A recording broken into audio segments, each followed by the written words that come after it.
Podcast guesting is an excellent way to get visibility and speaking opportunities. Hear how to do it the smart way, including how to use AI and when not to, with my guest, Julie Fry, on this episode of the Speaking Your Brand podcast. More and more women are making an impact by starting businesses, running for office, and speaking up for what matters. With my background as a TV political analyst, entrepreneur, and speaker, I interview and coach purpose-driven women to shape their brands, grow their companies, and become recognized as influencers in their field. This is Speaking Your Brand, your place to learn how to persuasively communicate your message to your audience. Hi there, and welcome to the Speaking Your Brand podcast. I'm your host, Carol Cox. Today, we're talking about AI once again, which you know is one of my favorite topics because I feel like there's so much potential in how we can use AI to improve a lot of the things that we're doing. Yet, as you all have probably seen, I feel like there are places where people are using it that is not necessarily to their advantage. So I have as my guest today, Julie Fry, who has a company called Your Expert Guest, and she helps her clients get booked on podcast. So we're going to dive into how to increase your visibility online, especially when there's more and more content, whether there's podcasts, social media content, YouTube videos, and so on, how to increase your visibility so the right people, the right audience can find you, but really how to take that visibility and turn it into longer term relationships, because I believe that's where you're going to find success. And so does my guest, Julie. Of course, we're going to talk about how to use AI well, whether you are researching potential places that you could podcast or have your visibility, or even using AI to come up with topics that you could talk about. We're also going to talk about how not to use AI because we both see it quite a bit. And that generally means like, we're not so sure that this is the right person, either as a podcast guest or whatever the opportunity may be. So Julie, welcome to the Speaking Your Brand podcast. Thank you so much, Carol. I'm delighted to be here. Well, we have known each other for a long time, and this is the first time that you've been a guest on the podcast. I feel like we probably met in 2017 or 2018. Right. Yeah, maybe even 2017. So quite a long time ago. And so you used to run a women's business group in the Seattle area. So in person, very face-to-face, human to human. And then you started Your Expert Guest in 2020. So can you tell us a little bit about what the first business was like, and then how you transitioned to what you're doing now? Yes. So as you mentioned, I had a business, a networking community for women balancing motherhood and entrepreneurship. And it started with meetups in the Seattle area and then grew. We actually had at one point 25 chapters across the country. And we also had an annual conference where people would come together. I was very much in my sweet spot of connecting people, bringing people together. I have a bit of an event planning background. So it kind of fueled everything that I need to be happy professionally.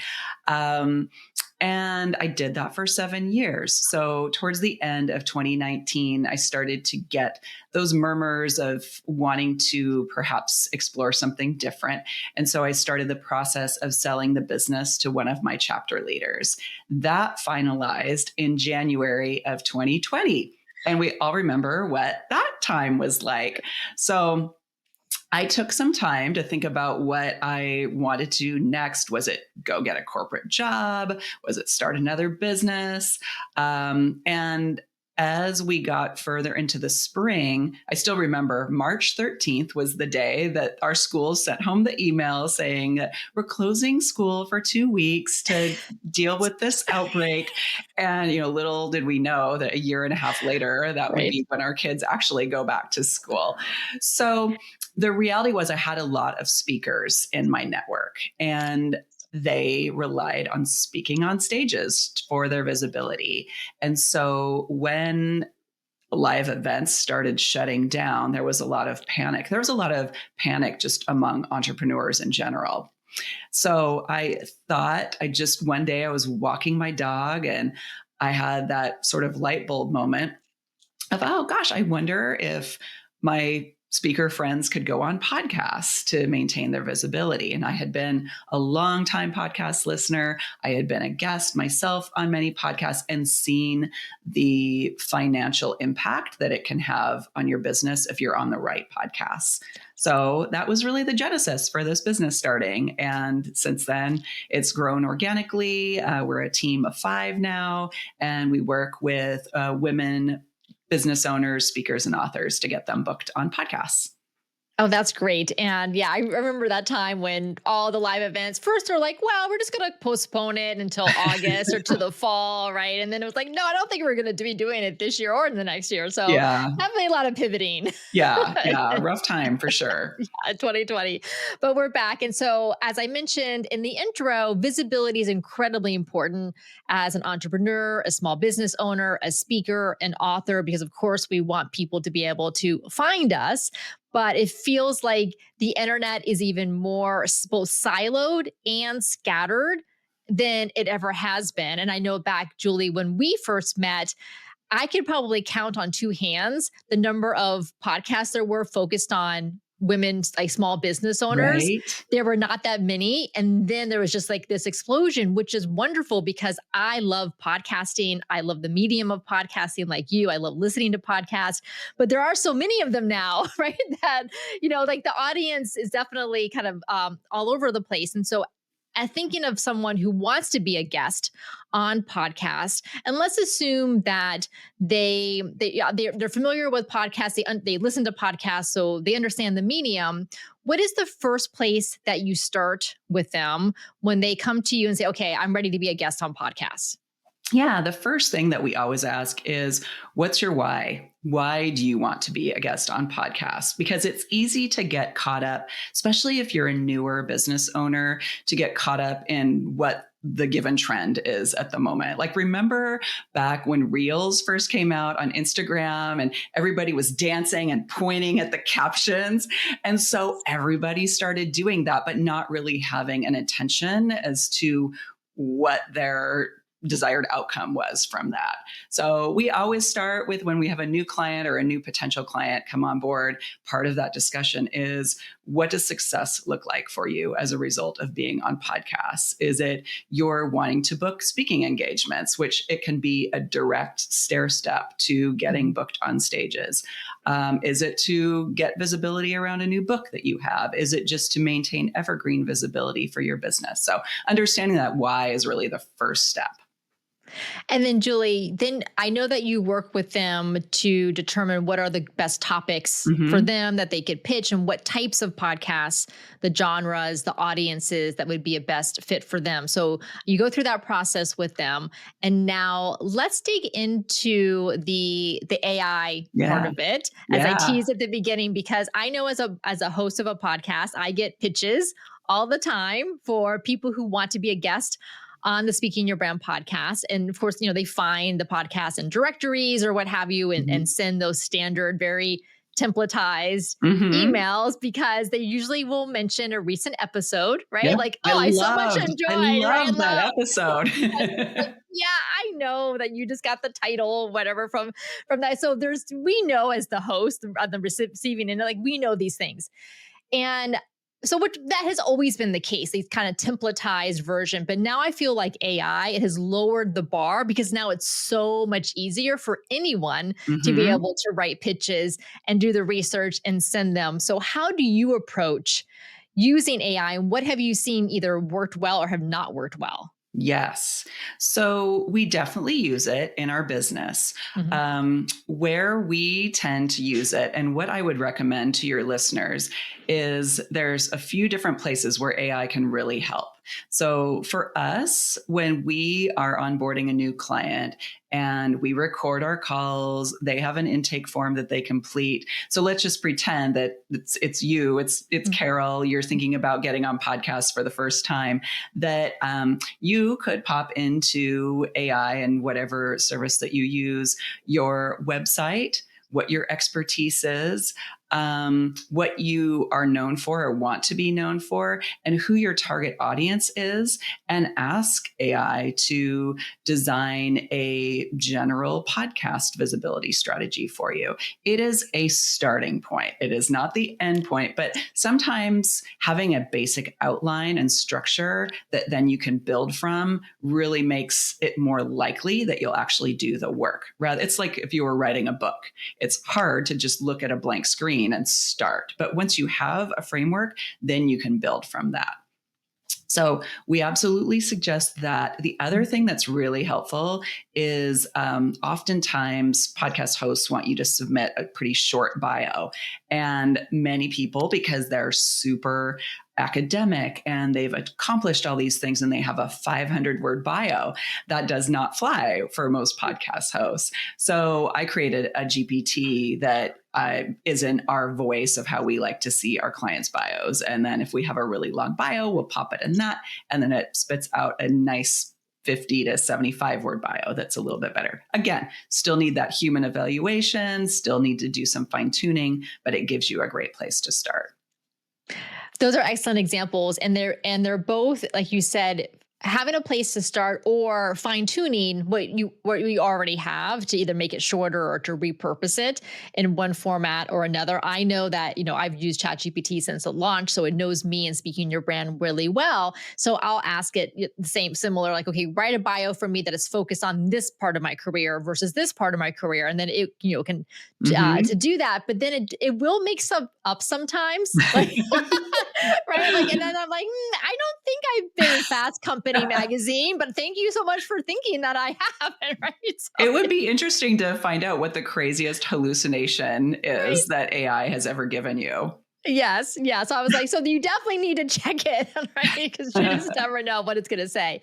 All right. So then when you think about let's get into the pitching part of it. Cause I feel like this is where so many of the women we know that we work with, whether it's pitching for speaking engagements or for podcasts or for other types of opportunities, is that they get really stuck and then they get into what I call analysis paralysis. Or they feel like they get imposter syndrome. Who am I to pitch to this conference or to this podcast? So either it's analysis paralysis, like they're doing so much research, they never actually send anything, or they're getting imposter syndrome, or they just don't even know where to start when thinking about what would be a good podcast or in the speaking sense, conferences for them to pitch. Yep. So how would you approach, what do you recommend for that? Oh, that's such a tough one. In fact, I just had this conversation with a client earlier today. One of our services is we create customized lists of podcasts with then all of the details that they need to pitch the show, because doing the research is really time consuming.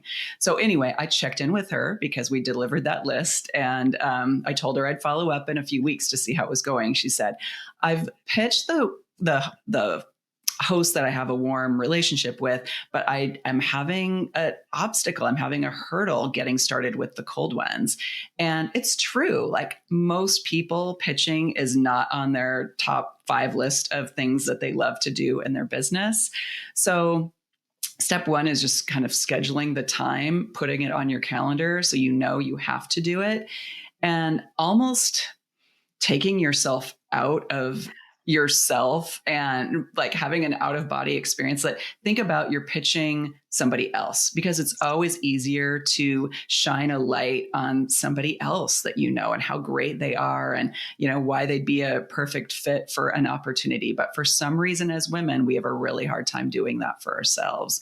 So that's just a mindset trick to tell yourself, like, you're doing it for somebody else, not you. And then the other piece to remember is that at the end of the day, if the podcast that you feel like you'd be a good fit for, if they have interviews, you're actually doing the host a service by reaching out and showing them how you can provide value to their audience, how you can benefit their listeners, that then they don't have to go out and find somebody to fill that interview slot. So again, that mindset shift of you're actually helping them do their job rather than being a nuisance or being pushy and promoting it that way. Well, the worst that can happen is either you don't hear back or they say, sorry, we're not accepting guests or we don't have room right now in our calendar. And the best thing is that they say yes. Yes. Yes. I've never heard of anybody getting an email back like, how dare you pitch my show? Right. That doesn't happen. Yeah, no, that definitely does not happen. I would say most likely it's crickets. Like you just won't hear anything back. And so, which is okay because you can still follow up with them later. It could have just been the timing was not good or maybe reformulate your pitch. So Julie, you mentioned warm pitching versus cold pitching. So let's talk about the differences between those for listeners who may not know. And of course, we know that warm pitching is always better when possible. So how can we go about trying to take what could be a cold pitch, but making it warmer? Yes. So this is one where and I would imagine most of your listeners are on LinkedIn. We love LinkedIn for warming up pitches. So one of the things that you can do is go and look at the host. Who are your mutual connections? Is there somebody that you're connected to that also connected to the host that you could ask, like, what's your relationship with this host? I'm thinking about pitching myself for their podcast. So again, leveraging your network to get more visible on the host's radar. The other thing that we do, again, it's a little bit more research intensive, but going to the website and learning about the host. Again, this is something that at least not yet AI is doing for people.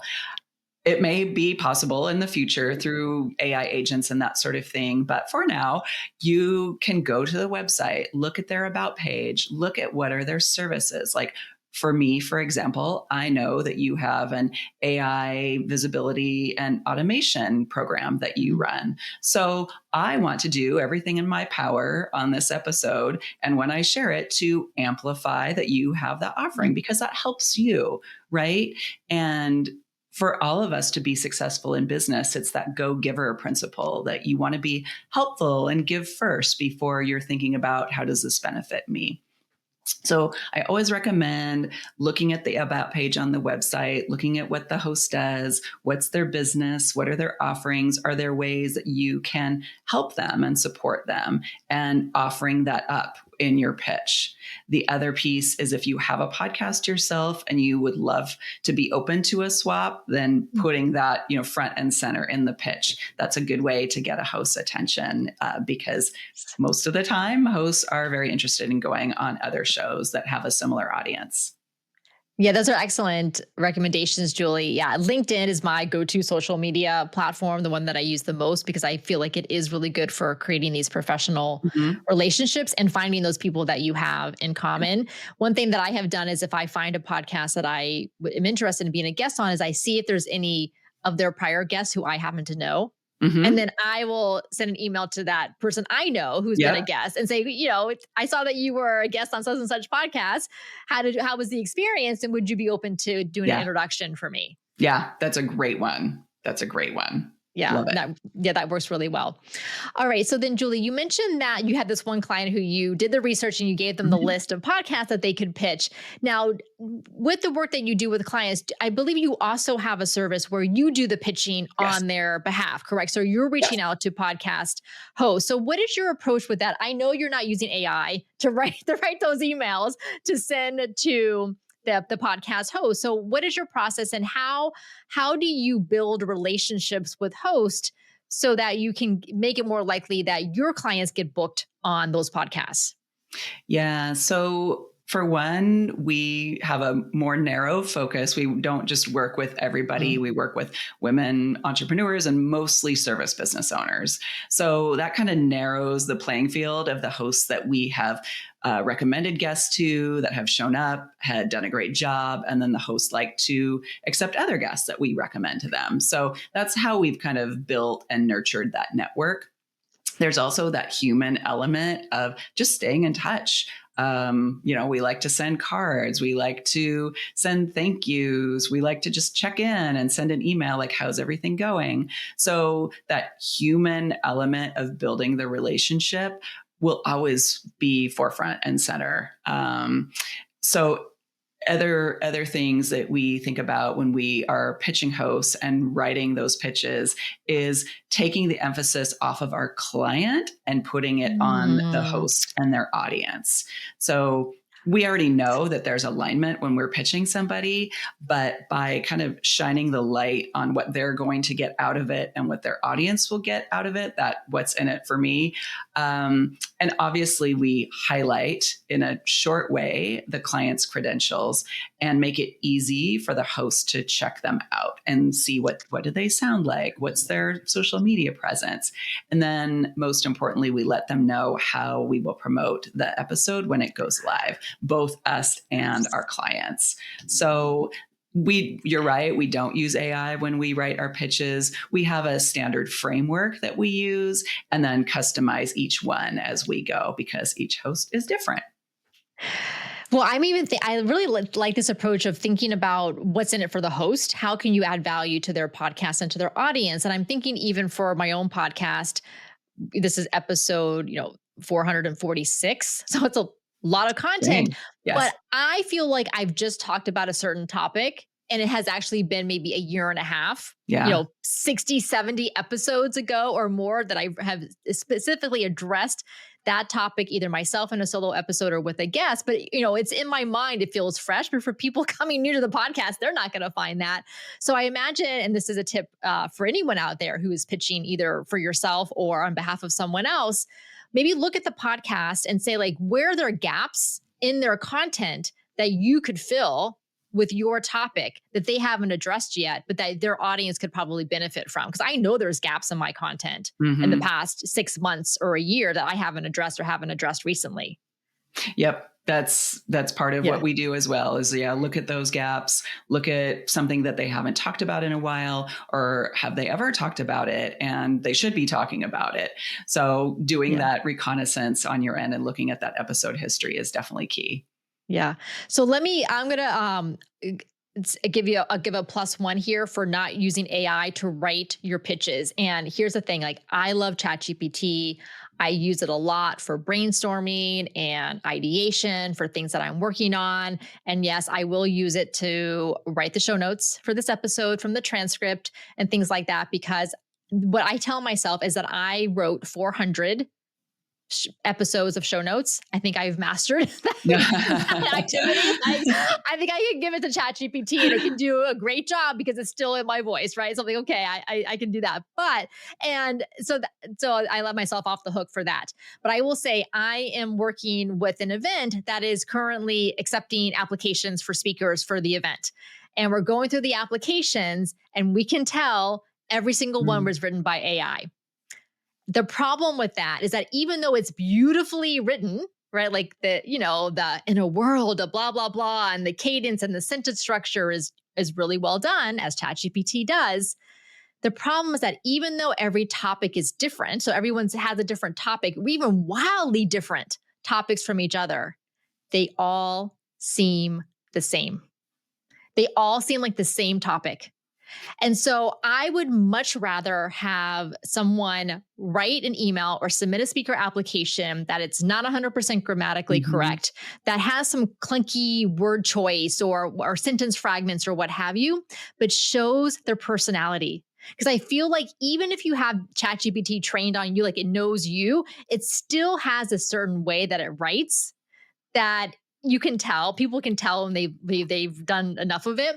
And I feel like it strips away your personality. And that's what's missing in a lot of these pitches. Yeah. Well, and that's what at the core, I think we're lonelier than ever as a society. There's so much noise online. Our political climate is so divisive. So there's so many things that are keeping us from being in community with each other and sharing our humanity. And so those opportunities where you get to be human, like lean in and do it. Like you said, we all have our own unique individual story. And that's at the end of the day, what people are connecting to is our stories. So as Carol said, just It's do it yourself. Yes, It's better than being perfect. Yes. And even what I will do is I actually will grab paper and pen because I'm so tempted now with a document open on my computer to use some type of I'm like, no, I'm just Yeah. going to use paper and pen. Let me write out what I'm even thinking. Like, what is Yeah. my perspective on this? What is a story that I would want to share that would be relevant to this type of audience? And then take that and then just really and the authentic is such an overused word, but I like really make it authentic. Like you care so much about this potential relationship that you're building with the person on the other side versus sending out 100 templatized AI written pitches to Yes. random podcasts. Yes. Yes. Yes. Yeah. And on that note, and again, if you're listening, maybe you've been on the receiving end of this, but there are definitely software tools now and SaaS products that will pitch at volume for media opportunities, for podcast opportunities. And I'd be really curious to know if you've ever gotten one of those, Carol, but there's just, as you said, they're all going to sound somewhat the same because if you're sending out 10,000 pitches at a time and you get a couple of interviews, it's just not putting you in the best light. It's better. Quality is so much better than quantity when it comes to speaking engagements, podcast appearances, any sort of visibility strategy, because you want to be speaking to the right people. Well, that event that I mentioned where we're collecting speaker applications for, when applications opened, there was a flood of applications that were submitted. So at first we were all excited, like, wow, like people are really interested. We found out that the 40 or so that had been submitted all came from one entity. Okay. And so they basically just whoever was in their database that had paid or who knows what were just spitting out and doing the application submissions. So guess what happens to those? They get set aside. Yeah. So it's not really doing you any good. Yeah. Yeah. It sounds great in theory. I mean, who doesn't want to get 8 podcast appearances a month? But I wouldn't, because chances are they're not going to be the right 8 shows. And if you're being presented in a certain way that doesn't align with how you like to present your brand, then it can actually be detrimental to you. Yes, because your brand reputation gets connected to that other podcast because now it's online and people can search it and find it. Yes, excellent point. So you as the guest be choosy too, as much as the host is choosy about who they're having on. For sure. Julie, you mentioned about this loneliness epidemic, and obviously with the pandemic, so much of our lives went online. And even though, people are getting out and about, right? To more events and to more business meetups and conferences. So that definitely is increasing, but still so much of what I feel like we're doing has tilted to a lot online.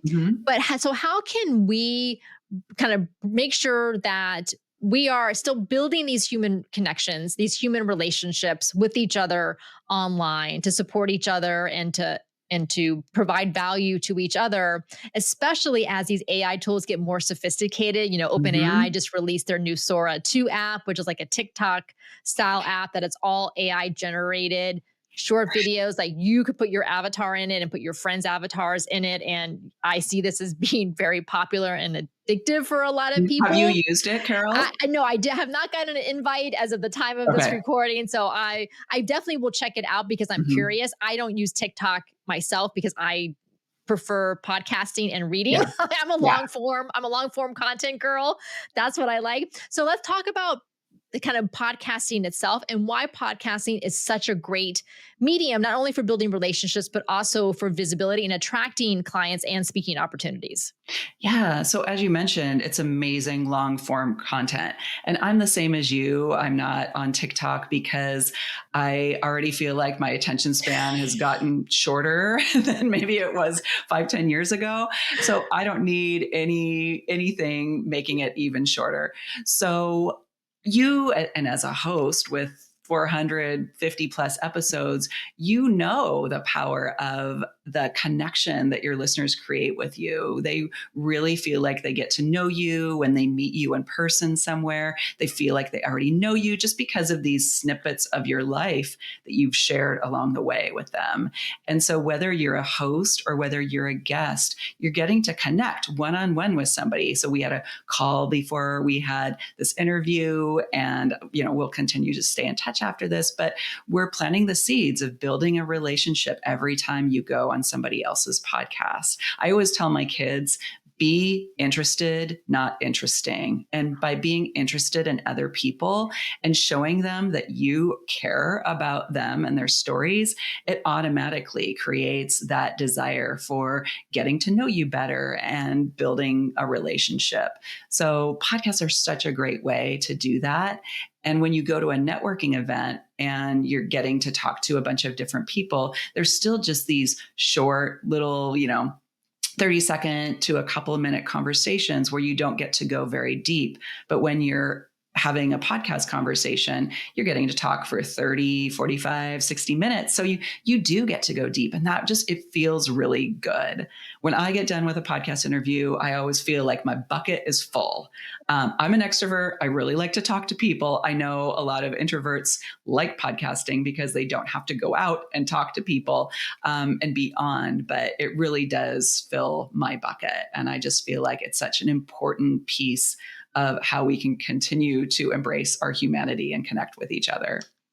Yeah. Well, it doesn't surprise me that you're an extrovert, Julie, since you are an event planner and you started and ran in-person groups. I am very much an introvert. So that's why I love podcasting, because I like one-on-one relationships or very small, like small group relationships. And I know I started this podcast in February of 2017. So well over 8.5 years ago. And there's so many women that I have met and maintained relationships who have been guests on the podcast. Actually, an episode that's coming up very soon after this one is with Stacey Brown Randall, who focuses on client referrals. And she was first on this podcast in 2018. And then she and her team reached back out to me a couple of months ago because she has her new book out and said, would you like to have Stacey on the podcast again? And I said, absolutely. And even though we had not seen each other on Zoom, probably since 2018, but even it had been that long, but I still felt like we had had this great conversation. She's in my podcast catalog, right? This evergreen content library. So of course I would have her back on. Now, if I had never heard of her before, had never had any relationship with her before, I'm sure I've gotten emails with similar things like such and such a book is coming out, and I just ignore it, right? Yeah. It doesn't have the same resonance. Yeah. It's amazing. I mean, one of our clients, she's been on one podcast 4 times because of that relationship. And they just keep wanting to have her back because she's got interesting things to say about a wide variety of topics. So definitely plants that seed for lots and lots of really good things on both sides. I feel like something that holds people back from being a guest on podcasts is that they overcomplicate it. They feel like they have to have answers to any question that could be asked, and they get nervous about that, and especially for the over preparers who are listening, you know who you are. You can raise your hand. I know who you are. I see you. I understand you. Hopefully, if you're listening to this conversation and you've listened to other episodes, that most podcasts are very natural conversations, and a good host will kind of just keep the conversation going based on what is being talked about. And I don't think that there's any podcast hosts out there who are looking, or if they are, it's a totally different purpose of the podcast, like gotcha questions or trying to paint you into a corner or to get you to say something that you don't want to say. Like, that is not what most of these podcasts are doing. So what advice do you have for the people listening who are like, well, I don't know what they're going to ask, or I want to have all the questions in advance, or I want to feel really prepared, or I need to practice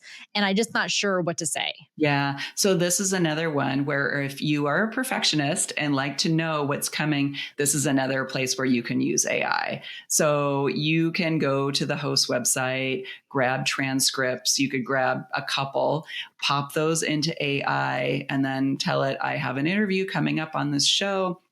I want to be as prepared as possible. What are some likely questions that they might be asking me? Tell me about the tone, tell me about the style, fill in with the questions that you want answers to. And AI does a pretty good job of making sure that you feel prepared and that there aren't any gotchas. Another place where it's helpful too is if the host has a question that they ask every single guest, but they don't tell you that they're going to ask this. This does sometimes happen.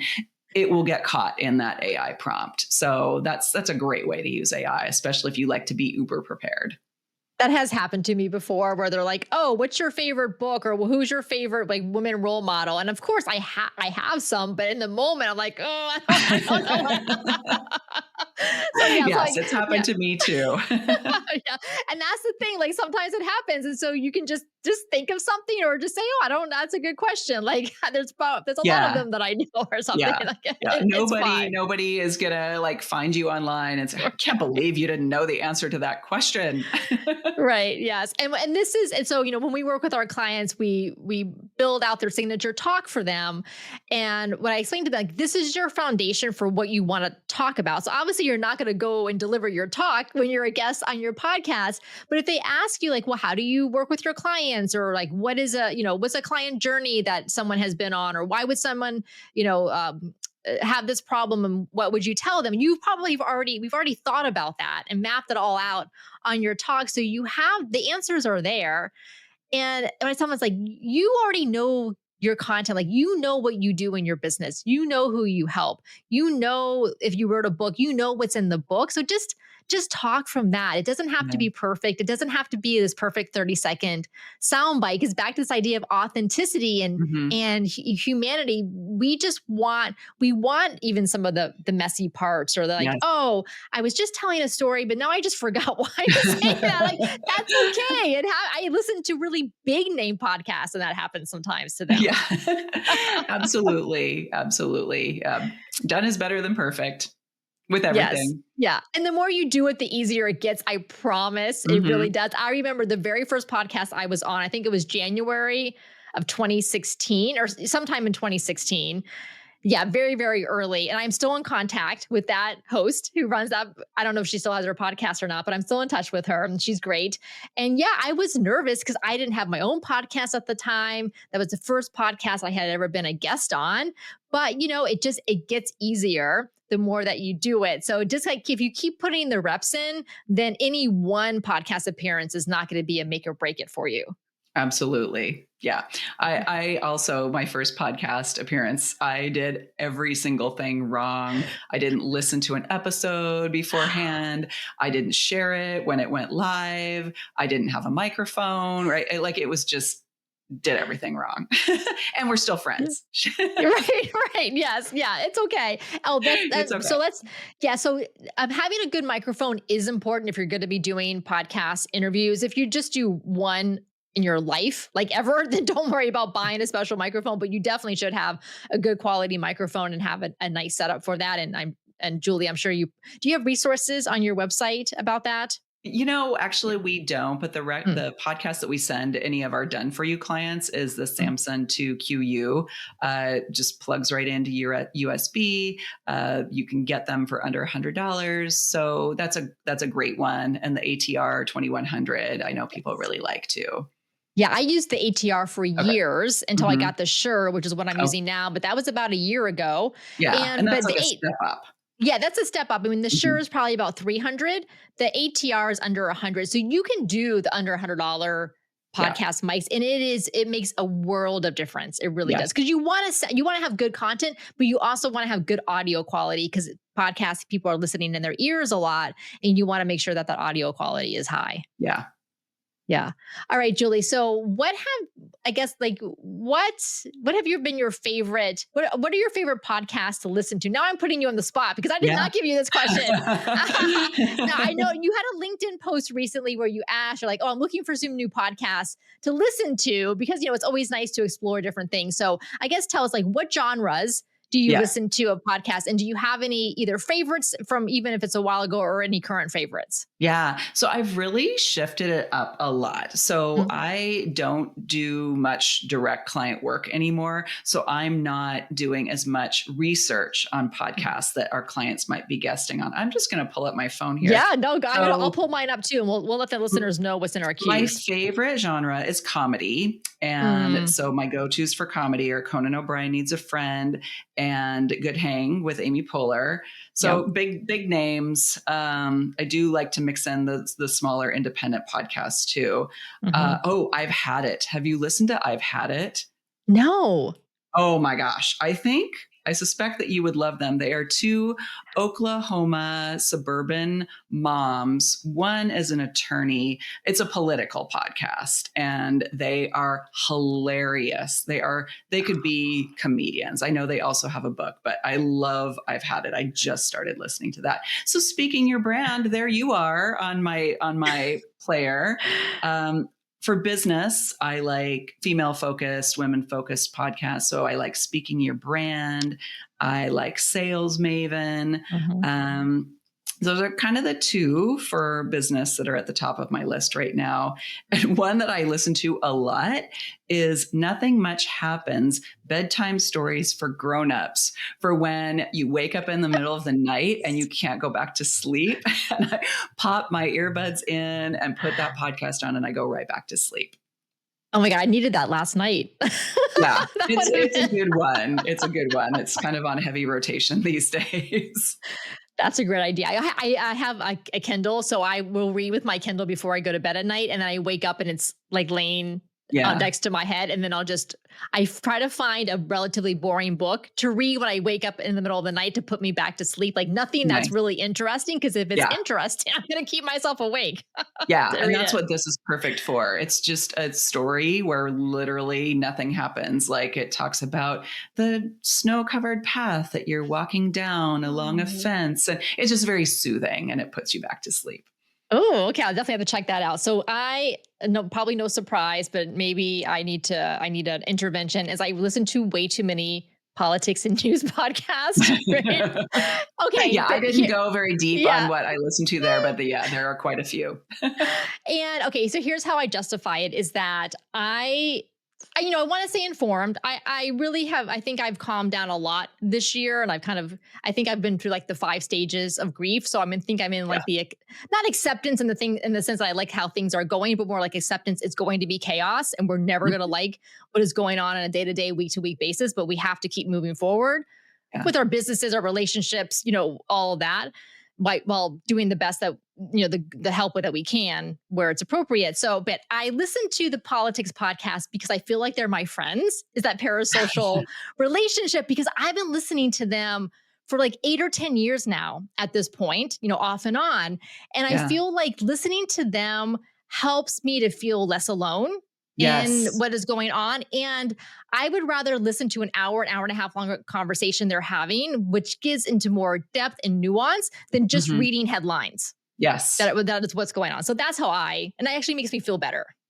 Yeah, same. I don't understand when I have a lot of friends that have just checked out entirely because they say it makes them feel uncomfortable. And when I listen to Heather Cox Richardson or somebody like that, I feel like I get an understanding of what's going on in the greater context of history too. And so it actually makes me feel better than if I just stuck my head in the sand and pretended like nothing is happening. Yeah, exactly. So I have a recommendation because, as you all know who are listeners for a while, I really want to make sure that they're literally listening to women's voices. Yes. And we know that so many of the top podcasts are by men. And again, I listen to them, Ezra Klein Show and Hard Fork, the tech podcast from the New York Times. Like, I love those podcasts. I listen to them, and they do a good job of having women guests, a good balance on there as well. But one that I recommend is a relatively new podcast that launched this year. It's called The Best People. It's with Nicole Wallace, and she's an anchor on MSNBC. So she's been an anchor for a while. So it's called The Best People, and it's her new podcast. And it is like, politics and news driven, because that's what she does on MSNBC. But again, longer form interviews, and I really have enjoyed that. Okay, great. I will check that one out. I haven't listened to it. Thank you. Yeah, you're welcome. See, this is your podcast recommendations when you have a guest like Julie on the podcast. All right, Julie. So any final thoughts or calls to action for the audience? Yes. So if you are thinking about how you want to be visible and you haven't taken any action on it, as Carol and I have been talking about, our stories are so important. And with the podcast industry being so male dominated, and with the shift in our political landscape of wanting to minimize women's voices, it's more important than ever for you to speak. And whether it's starting on a really small podcast that is hosted by your friend that has 2 listeners, that's a great place to start, because then you can start using that muscle and getting your reps in and building up. So just use your voice, please. We need to hear from you. Yes. And find that community of support that will help you to do that, because, you can't feel alone and vulnerable and uncertain. So, go check out Julie. Definitely connect with her on LinkedIn. Her LinkedIn profile will be in the show notes. Connect with me on LinkedIn if you haven't already, and go to Julie's website. That link is also in the show notes to check out her services. If you are interested in getting booked on podcasts as a guest, Julie is the person to go to, Julie and her team. Thank you, Carol. I appreciate that. Yeah, you're so welcome. Well, Julie, thank you so much for coming on the Speaking Your Brand podcast. This has been long overdue, but I'm so glad it happened. And for all of you who are listening, take action this week. Do a little bit of research to find a couple of podcasts that you could be a great guest on. Find some warm connections. If you know any podcast hosts, or have some colleagues of yours who have been guests on podcasts who will do an introduction for you, that could be a great place to start. Until next time, thanks for listening.